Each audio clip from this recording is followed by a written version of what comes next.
Au moment où Christophe Colomb met le pied à Hispaniola, qu'est-ce qui se passe ici au Canada? En fait, on ne le sait pas.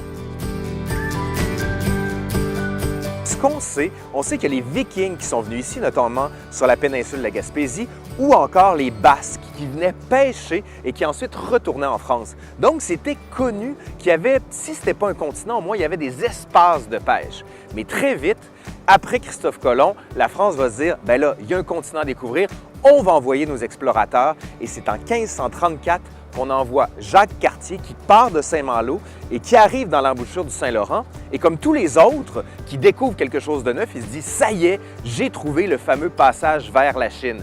Mais il va arriver à Montréal, là où on est actuellement, puis il va se dire « ben là, je peux plus » parce que les rapides de la Chine qui l'empêchent d'aller plus loin dans le continent. D'autres vont arriver plus tard, comme Samuel de Champlain, par exemple, ou d'Iberville, qui, lui, va descendre le Mississippi. C'est le début des grandes explorations pour saisir ce territoire. Mais pendant que Christophe Colomb est au sud, il y a les Amérindiens qui sont ici, les Algonquins, les Iroquois, mais on a peu de traces de ce qu'ils ont laissé.